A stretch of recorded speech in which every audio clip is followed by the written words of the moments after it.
시편 137편에 보면 바벨론에 붙들려 갔던 이스라엘 백성들이 바벨론에 있는 어떤 강가에 이렇게 모여서 노래를 부르면서 고국을 그리워하고 자기들의 당시의 삶의 그런 그 안쓰러움을 노래하는 그런 광경이 나옵니다.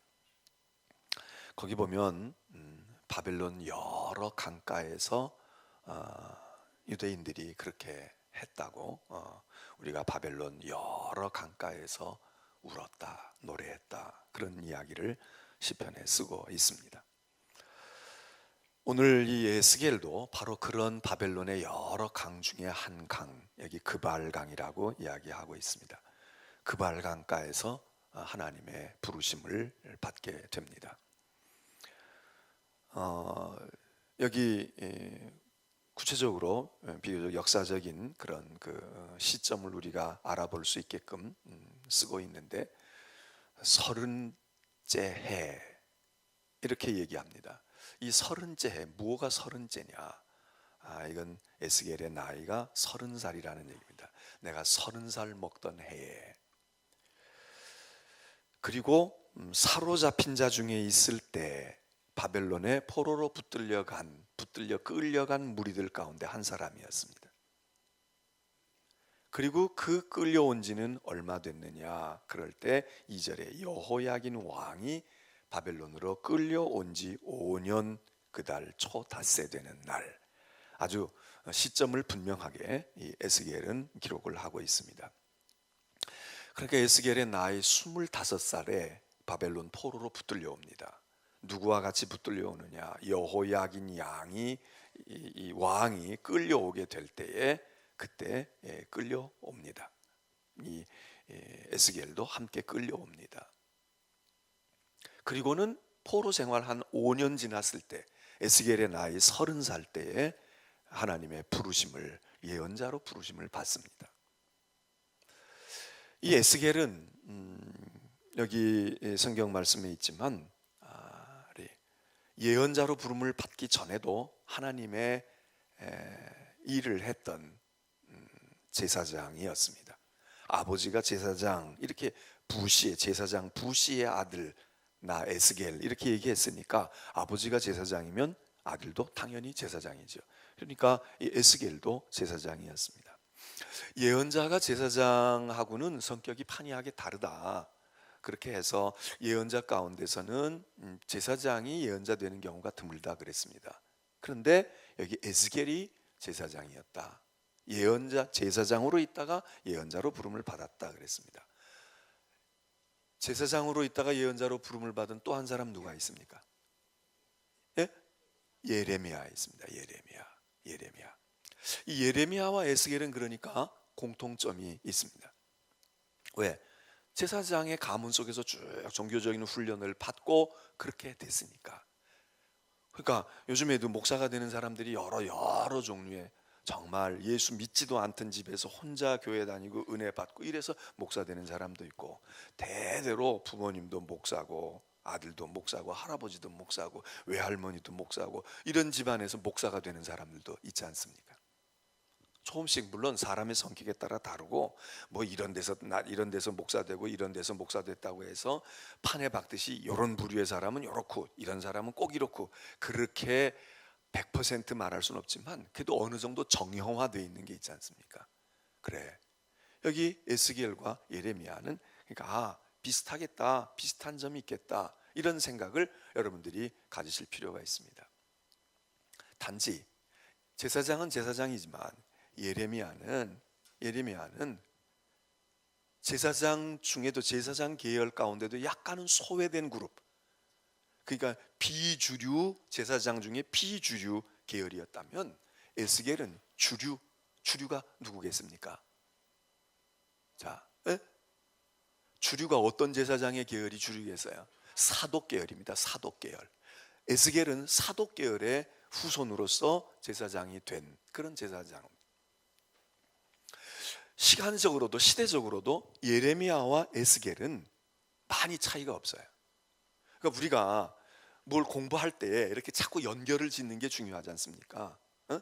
그래서 연상법, 그래서 뭘 암기할 때도 뭘 연상해 가지고 이렇게 자꾸 암기한단 말이죠. 우리가 특별히 뭐 역사 외우거나 이렇게 머릿속에 암기해야 될 때 암기가 잘 안 돼. 그러면 여러 가지 방법을 가지고 뭐 약자를 만들어 가지고 하기도 하고 어떤 뭐 그림을 그려서 하기도 하고 이래 가지고 기억을 하잖아요. 우리가 성경을 이제 읽을 때 에스겔 그러면 에스겔 하나만 생각나는 게 아니라 에스겔 당시에는 어떤 왕이 있었던 거야. 시대적인 건 뭐야? 특별히 예언서 공부할 때는 시대적인 배경이 중요합니다. 이게 바벨론에서 된 일인지 아니면 이게 로마 제국 시대의 일인지 이걸 우리가 알아야 되는데 그거 알 뿐만 아니라 그 다음에 인맥 사람들이 어떻게 연결되어 있냐 이겁니다.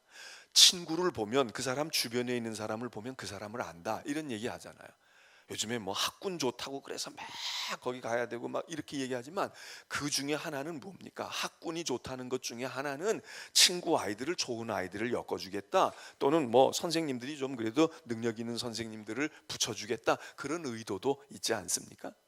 근데 그게 아니고 그냥 무슨 점수 기계 공부 점수 기계 만드는 것처럼 이렇게 만들어주면 이게 안 된단 말이죠. 그렇게 되면 여기 지금 에스겔을 우리가 공부하면 에스겔을 이해하면서 에스겔을 말하면서 그러면 에스겔 당시에는 성경에 내가 알고 있는 믿음의 사람들은 어떤 사람들이 있을까?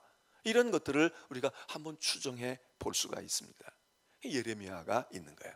예레미야 성경으로 봐도 예레미야, 에스겔, 다니엘 이렇게 배열이 나가잖아요. 그러니까 예레미야하고 에스겔하고 시간적으로 큰 차이가 없어요. 그 사람들이 서로 얼굴을 알고 지냈는지 모르고 지냈는지는 우리가 잘 모르지만 아마 뭐 알고 지낼 가능성은 별로 없죠. 요즘처럼 무슨 뉴스에 나오거나 이러면은 뭐 그 사람의 무슨 뭐 저 뭐예요 트위터를 찾아서 들어가거나 무슨 뭐 페이스북을 통해서 들어가서 뭐 팔로워가 된다든지 이렇게 되면 몰라도 이게 그런 시대가 아니니까 아마 만날 가능성은 많지 않았을지 모르지만 적어도 교감할 수 있었던 그런 시대적인 거의 근사치에 있다 이겁니다. 또 하나 다니엘이 이 에스겔 시대에 거의 비슷한 시대의 인물로 추정이 되어집니다. 왜? 다니엘도 포로로 붙들려 가거든요. 내일 다니엘 이야기할 때 얘기하겠지만 오늘은 에레미야의 연결을 가지고 이야기합니다. 그러니까 제사장이라는 공통 분모가 있죠. 예언자가 되었다는 공통 분모 있죠. 그리고 나라가 망했던 시절. 그러니까 이스라엘이 유다가 망할 때 그냥 한 번에 콱 우리처럼 뭐 한 번에 콱 망하는 게 아니라 뭐 우리나라도 망할 때 뭐 한 번에 사실 망했나요? 합병되기 전까지 벌써 다 뭐 민비가 살해가 되어지고 뭐 하고 벌써 이미 군권 다 넘어가고 외교권 박탈되어지고 그리고 막 아수라장되고 그러면서 마지막에 고나마 꼭두각시 노릇하고 있던 왕마저도 그냥 폐위시켜버리고 저희들이 들어와서 총독이 들어와가지고 그렇게 하는 단계가 있지 않습니까? 여기 유다도 이스라엘도 망해가는 단계가 있단 말이죠. 그런데 이미 벌써 나라는 그냥 있고 왕은 예루살렘에 있는데 그 먼저 있던 왕을 끌고 오는 겁니다. 노예처럼 끌고 오는 거예요. 그리고 꼭두각시 왕을 하나 세워놓고는 먼저 있던 왕을 끌고 왔는데 그 왕으로 붙들려온 사람 중에 여호야기라는 사람이 왕인데 끌려온다 이거예요. 왕인데 노예처럼 끌려올 때에 에스겔도 같이 끌려옵니다. 이때에 예레미야는 본국에 남아 있었습니다. 예레미야도 끌려올 뻔했는데 아주 요행이 하나님의 은혜로 요행이 예레미야는 남아있까 예레미야 할 때 이야기했습니다. 그러니까 예레미야는 지금 아직 완전히 망하지는 않고 또 다른 왕이 있는 시절 유다 땅에서 예언을 하고 있을 때 25살 먹은 청년이 끌려왔다 이거야. 제사장도 끌려왔으니까 끌려왔는데 그가 에스겔이었고 그가 끌려온 지 5년 되었을 때 그발 강가에서 그래 있을 때 하나님의 부르심을 받고 예언자로 활동을 시작을 합니다. 예레미야는 별칭을 우리가 뭐라고 불렀습니까? 눈물의 예언자라 그랬습니다. 많이 울 수밖에 없었고 또 울음이 많이 있었던 마음이 어떻게 보면 여리기도 하면서 그러면서 또 그렇지만 굉장히 강했죠. 굉장히 강한 거야. 눈물 없는 사람이 강한 것 같지만 눈물 없는 사람이 강해서 눈물을 안 흘릴 수도 있지만 사실 그거 강한 거는 뭐 외유내강 이런 말도 쓰잖아요. 눈물을 막 흘리는데 강한 사람이 있어. 그 눈물이 또 다른 의지를 내는 사람이 있어. 예레미야가 그런 사람입니다. 막 울었으니까 저 사람 나약한 사람은 변덕부리지요. 끌려가지요. 뭐라고 얘기하면 거기에 휩싸여서 겁먹고 그냥 아니야. 눈물은 쏟고 있지만 그 눈물이 무슨 뭐 그렇게 마음이 유약해서 흘리는 눈물이 아니라 비통과 진짜 내가 그리고 마음속에 그런 형태의 예레미야였다면 에스겔은 예레미야에 보면 굉장히 냉철한 사람입니다. 굉장히 냉철한 사람입니다. 아주 이성적이고 냉철한 사람이에요. 예레미야가 바벨론에 있는 때 아내를 잃게 되는 일이 나옵니다. 성경 읽어보시면 하나님께서 말씀하세요. 내 아내를 내가 데려가야 되겠다. 내 아내를 내가 데려간다. 그러면서 하나님 뭐라면 너 울면 안 돼. 내 아내가 죽을지라도 울지 말아라. 그래서 그 받은 말씀을 에스겔이 나가서 백성들에게 이야기합니다. 그 하나님의 이유가 있었어요. 뜻이 있었어요.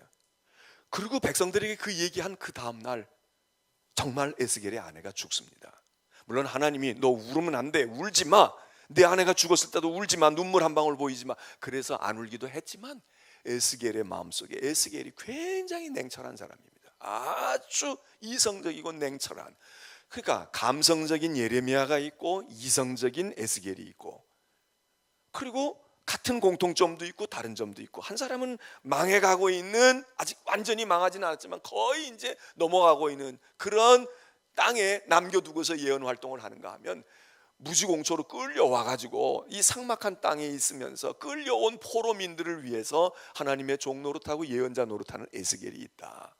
자, 우리가 이 큰 그림을 놓고 보게 되면 참 하나님이 다 예레미야 같은 사람만 두시지도 아니하고 또 냉철하고 냉혹한 것 보이는 에스겔 같은 사람만 두신 것이 아니라 골고루 다 달라. 사람마다 다 달라.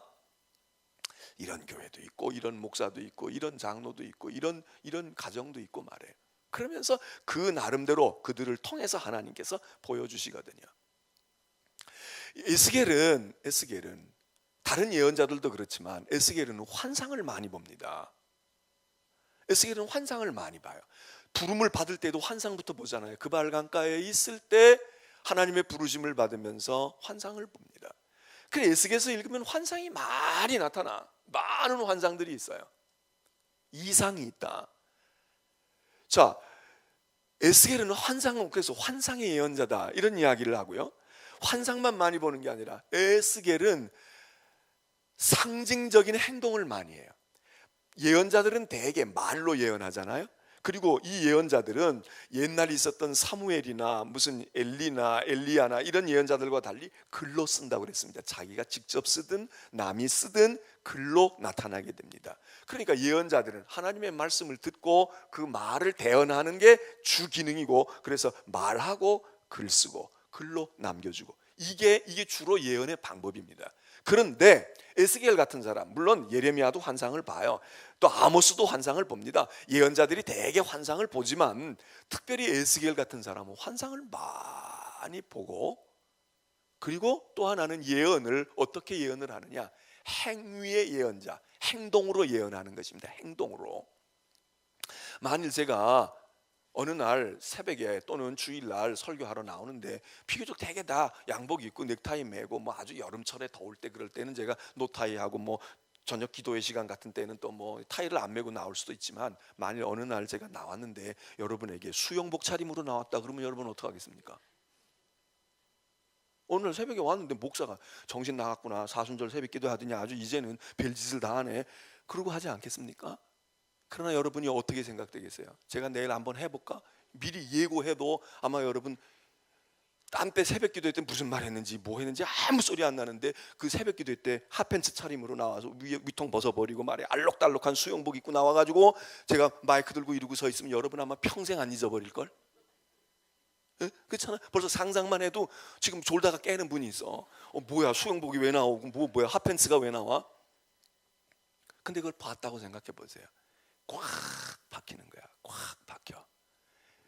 하나님께서 에스겔에게 행동으로 예언하게 합니다.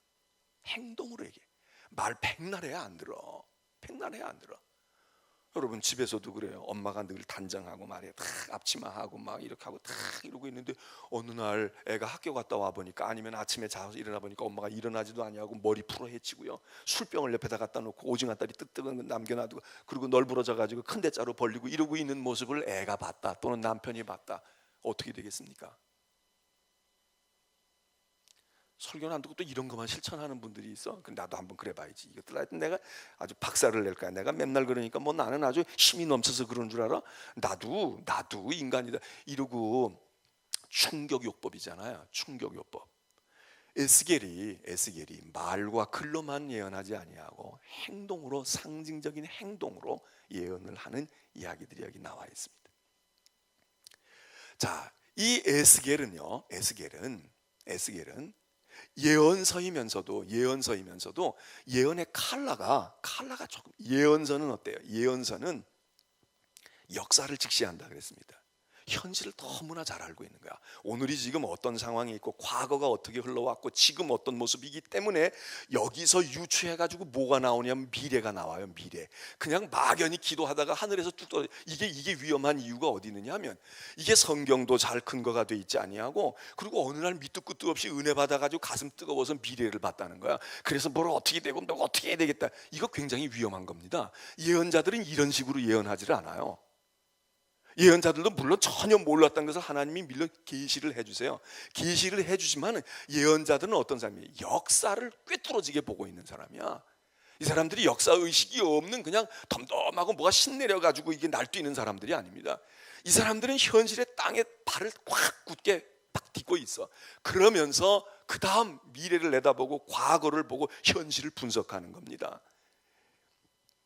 이 에스겔도 마찬가지인데, 그런데 에스겔은 그러면서 이렇게 내다보는데, 환상을 보는데, 그 환상 가운데서 역사적이면서도 역사 속에서는 잘 가늠이 되어지기 어려운 일들을 봐요. 그래서 이 에스겔을 읽다가 보면 이제 무엇이 나타나게 되는가 하면, 이제 다니엘서에도 그런 게 나타나게 되는데, 묵시문학이라고 하는 건, 하나님의 묵시, 계시이긴 계시인데 지금과 같은 계시와는 다른, 저 역사의 마지막 때에서 일어날 것 같은 그런 일들, 무언가가 듣도 보지도 못했던 일들 같은 일들이 계시로 와지게 됩니다. 그래서 에스겔서를 읽다 보면 네 영물이 나온단 말이에요. 네 영물, 뭐 짐승이 4개가 이렇게 나와가지고 막 그러는데, 이게 어디서 우리가 이런 느낌을 받습니까? 신약 성경에 가면 요한계시록에 나타나게 돼. 예언과 묵시는 달라요. 그런데 예언과 묵시가 다른데, 예언자인 에스겔에게 이런 경향이 나타나기 시작을 해요. 그러면서 또 다니엘도 이런 경향이 나타나기 시작해. 그래서 요한계시록을 읽어갈 때 에스겔과 다니엘을 이해하고 있으면 요한계시록을 우리가 감을 잡게 돼요. 또 에스겔과 다니엘과 요한계시록이 처해 있던 시대적인 상황이 비슷한 공통 분모가 있는 것을 발견하고, 묵시라고 하는 것이 이런 때에 이렇게 해서 이렇게 하나님이 주시는 또 하나의 계시요 말씀이로구나, 요걸 우리가 알게 된다고요. 그래서 에스겔은 이렇게 독특한 특징을 가지고 있는 예언자, 우리가 이걸 알아야 되고요. 예레미야와 비교하면 예레미야는 참 고난이 많았던 사람입니다. 그렇잖아요? 예레미야는 고생 많이 했습니다. 근데 에스겔은 비교적 자기 부인을 하나님이 데려가시는 일, 이거 뭐 굉장히 이게 충격이 큰 거죠. 배우자를 상실한다는 게 가장 큰 충격이라고 엊그제 뉴스도 나오더라고요. 특별히 노년에, 젊을 때에 남편이나 아내를 잃어버리는 사람도 충격이 크지만, 오래오래 살고 이제 80, 90 이렇게 살아왔는데 아내가 간다, 남편이 간다, 이 충격이 굉장히 크다는 거예요. 뭐 이제 살 만큼 살았는데 이제 이게 그런 게 아니야.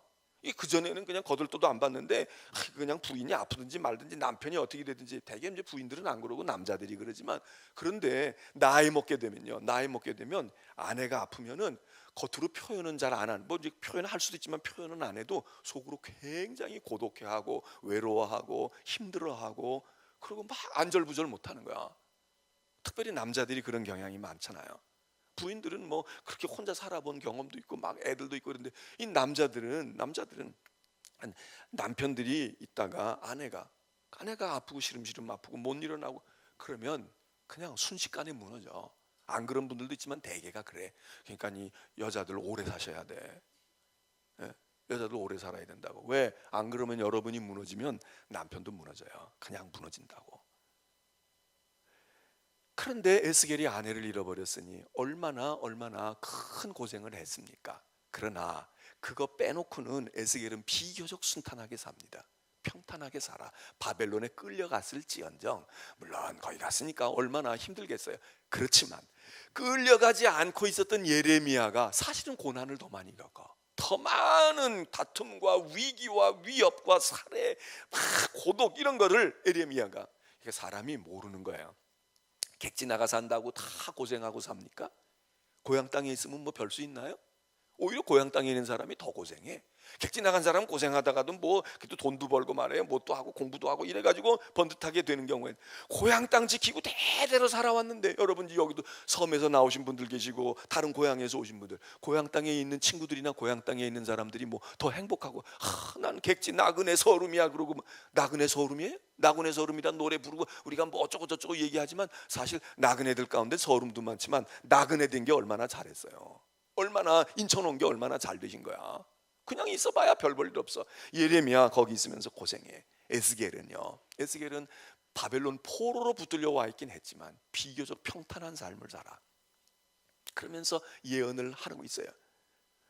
그런데 여기 있는 이 예언서를 보게 되면, 그래서 에스겔의 예언은요, 자, 예루살렘이 멸망할 것을 포로 되기 전에 예언 부분이 있고, 예루살렘이 뺑뺑 둘러싸여 가지고 이제 완전히 망하려고 하는 그런 것에 대한 예언이 있고, 또 예언은 다 멸망하고 난 다음에 다시 회복되어지는 예언이 있습니다. 그러니까 멸망하기 전, 멸망해 가는 것, 멸망한 후에, 이런 예언으로 시간적으로 보면 그런 내용을 담고 있다 하는 것을 여러분들이 보실 수 있습니다. 바벨론 포로로 붙들려 온 사람들이 어땠을까요? 포로로 붙들려 오기 전에, 망하기 전에 무슨 생각이면 우리는 안 망할 거야. 거짓 예언자들은 자꾸 그렇게 얘기합니다. 안 망해, 우리가 하나님 백성이잖아, 안 망할 거야, 이런 얘기했어요. 그런데 예레미야 뭐라고 합니까? 아니야, 너희 지금식으로 하면 망해. 너희 지금처럼 하나님께로 돌아가지 않고 이러고 있으면 너희 망하는 거야. 그 망하잖아요. 망하고 끌려가고 난 다음에 무슨 생각해요? 우리는 금방 갈 거야. 하나님이 지금 잠깐 본때를 보이라고 그러고, 그러니까 우리는 결혼도 하지 마. 고향 가서 결혼하고 친척들 모셔가지고 결혼시켜야지. 여기서 뭐 이방 땅에서 아무도 없는데 여기서 무슨 결혼하니? 뭐 이렇게 생각할 수 있어요. 그리고 모든 생각이 곧 돌아갈 거야. 이거는 지금 잠깐일 거야. 이런 생각을 할 때 예언자들이 뭐라고 그래요? 예레미야나 에스겔이 하는 얘기는, 아니야, 이거 쉽게 끝날 일 아니야. 이거 너 지금 고생하는 거, 우리 고생하는 거 쉽게 끝날 일 아니니까 여기다가 집 짓고 살아. 너 자식 낳고 살아. 여기서 애들 교육시켜. 돌아가긴 돌아가지만 이게 쉽게 될 일이 아니야. 그런데 또 안 믿는 거예요. 사람들이 금방 돌아갈 생각만 해. 취직해서 무슨 소용이 있어? 여기서 바벨론 언어 배워가지고 무슨 소용이 있어? 여기서 사업한다고 되겠어? 우린 돌아갈 거야. 하나님이 돌아갈 거야. 이러고 있는 사람들에게 자꾸 아니라는 거야. 이게 지금 하루 이틀에 끝날 일 아니니까 마음 푸근히 먹고 여기서 살아. 어쩌면 아마 돌아가지 못하고 죽는 사람도 있을 거야. 이런 얘기하니까 좋아합니까? 싫어합니다. 하나님께서 예언자에게, 에스겔에게도 그러고 예레미야에게도 그 말씀을 주셨는데 안 들어먹어.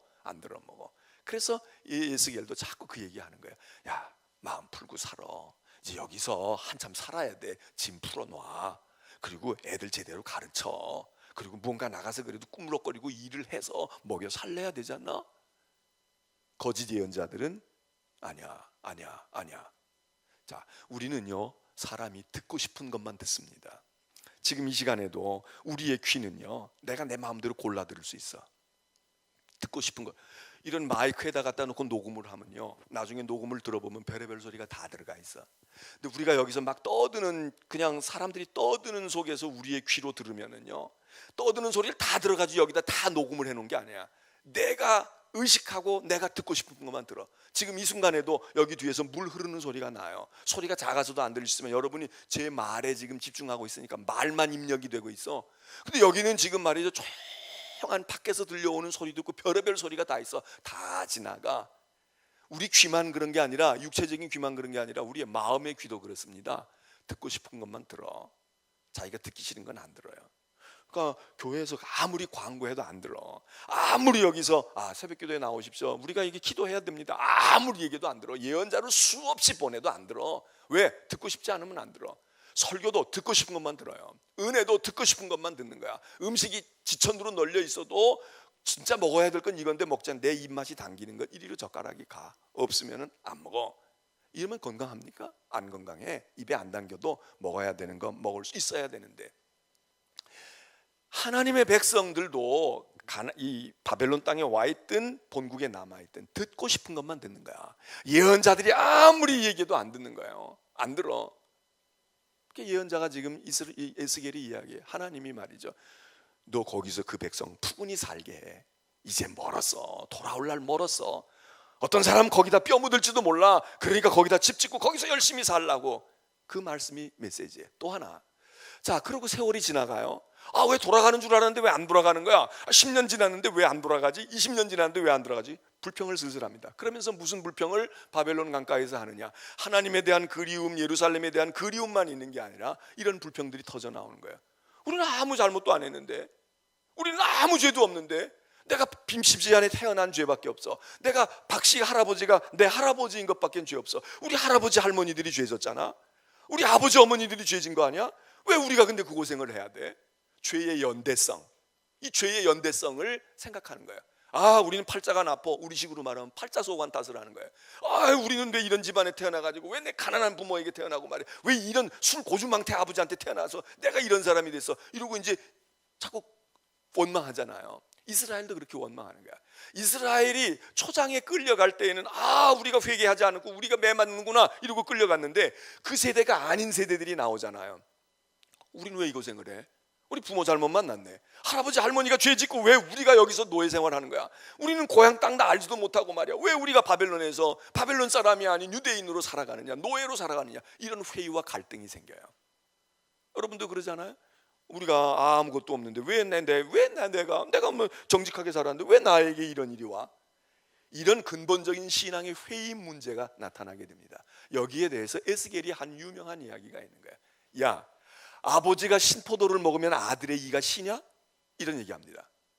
아버지가 신포도 먹었다고 야 시다 그렇다고 아들이 쉬어져? 이런 놈들, 죄는 자기 몫이야, 이 얘기합니다. 아버지가 신포도 먹었다고 아들이 이가 신 거 아니야. 내 이가 시다 그러면 내 죄가 있는 거야, 이 얘기를 말합니다. 죄의 개인적인 책임론을 말합니다. 죄는 각각 다 자기가 지은 죄가 있는 거야. 정신 차려 이놈아. 너 아버지 탓할 자격 없어. 할아버지 탓하지 말라고. 내 죄가, 우리가 지금 겪고 있는 건 우리가 짊어져야 할 죄의 값이야. 이런 얘기를 강력하게 말하게 됩니다. 이게 에스겔서에서 나타나는 여러 가지 이제 뭐 그 외에도 많은 것들이 있는데, 그래서 죄에 대한 개인적인 책임을 강력하게 이야기합니다. 너희 한 사람 한 사람 회개하라고. 자, 오늘 우리는 에스겔서 이야기를 했는데, 에스겔은 환상이 많다고 그랬는데, 여러분 에스겔의 환상 가운데 대표적인 환상 두 가지만 얘기하고 끝냈으면 좋겠어요. 무슨 에스겔의 환상은 무슨 생각납니까? 마른 뼈예요. 이스라엘 에스겔 골짜기에 다 하나님이 데리고 가셔가지고 에스겔을 보고 너 뭐 보냐? 마른 뼈다귀들입니다. 그 뼈들이 막 일어나서 살아 움직인다는 거야. 이거 굉장한 환상입니다. 에? 야, 마른 뼈의 골짜기, 그들이 막 살이 붙고 말이야, 뼈들이 서로 막 얽어 붙어가지고 막 고독고독 일어서는데, 그런데 큰 군대더라. 이게 이스라엘에 대한 굉장한 소망입니다. 또 하나, 에스겔의 후반부에 가서 보게 되면 우리가 잘 아는 무슨 환상이 있어요? 성전 안에서 뭐가 흘러가? 물이 흐르잖아요. 물이 흘러가지고 절절절 조금씩 흘러서 처음에는 이렇게 가니까 그 물이 어디쯤 차? 발목에 오잖아. 그 다음에 어디로 와? 무릎으로 오고, 그 다음에 허리로 오고, 가슴으로 오고, 그 다음에는 그 물 속에 서 있을 수가 없는, 그래 그 물이 어디서부터 오나 했더니 성소에서부터 쫙 물이 흘러가는데, 이 강물에 대한 환상을 봅니다. 이게 굉장히 소망스러운 거예요. 굉장히. 자, 그래서 에스겔은 예언이지만 예언이면서 예언서이면서도 그냥 가져왔던 예언서하고 다른 그 무엇을 우리에게 보여지게 되는데, 이게 이제 묵시적인 경향이 있는 그런 예언에 이르게 되고, 이게 또 하나의 성경에 보면 예언서, 예언 문학이라고 하는 이런 것들이 있는가 하면 그거와는 약간 좀 다르면서 묵시 문학이 와지게 되는데, 그래서 다니엘서, 요엘에도 이런 게 약간 좀 등장하고요. 예수님의 말씀 속에서도 이런 게 등장하고, 이게 본격적으로 이걸로 이 색깔로 확 칠해진 게 요한계시록인데, 그래서 요한계시록을 우리가 신약에 가서 친숙감을 가질 수 있는 것도 에스겔, 다니엘 같은 사람들이 있었기 때문에, 그런 성경이 있었기 때문에. 자, 오늘 여러분들, 에스겔은 바벨론 포로들에게 예언을 했던 사람입니다. 포로가 자기가 되어 있고 거기서 예언한 사람이고요. 에스겔은 특징이 있었던 예언자이며, 그러면서 냉철하지만 그러나 그에게는 환상이 있었던 그런 예언자였다. 그리고 그는 죄에 대한 개인적인 책임을 물으면서 누구 탓할 것 아니고, 그리고 우리가 매 맞을 때는 꾸준히 맞아.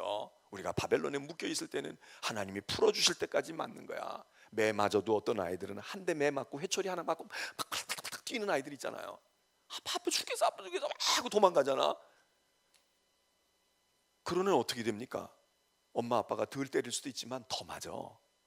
근데 가만히 서서 맞는 거야. 그러면 한 대고 두 대고 세 대고 막 다리에 종아리에서 피가 철철 나는데, 그런데도 까딱하지 아니하고 막 흐느끼고 이를 악물고 맞는 아이들 있잖아. 그거 매 더 맞을 것 같아도 덜 맞아요. 때리는 엄마 아빠도 그게 뭐 때리고 싶어 그래. 그런데 한 대 맞고는 온 방구석을 돌아다니는 놈 있잖아. 아빠 죽겠다고 엄살 피고 일로 와. 그 1시간 맞을 거 2시간 맞고 2시간 맞을 거 3시간 맞아. 그러니까 우리가 하나님께로부터 매 맞을 때도요, 가만히 죽으면 죽으리다 그러고 맞으면 생각보다 일찍 끝날 수 있어. 그런데 그냥 방구석을 헤매고 돌아다니고 들어갔다 나갔다 그럼 점점 더 아버지도 화나고 할아버지도 더 화나는 거야. 일로 와. 한 30분에 끝날 거야. 한 10분이면 끝나. 아니면 가만히 있으면 5분이면 끝나. 어떤 부모가 1시간을 주고 두드려 패는 부모가 어디 있습니까? 그러면 안 됐어서 씻기고 닦이고 먹이고 그러고 보듬어 주고 끌어안고 이러는데, 혹시 우리는 어떨까요? 우리는 듣고 싶은 것만 듣지 아니할까? 이 아침에 여러분들이 어떤 음성이 우리에게 들려오는가 기억해 보시길 바랍니다. 기도하겠습니다.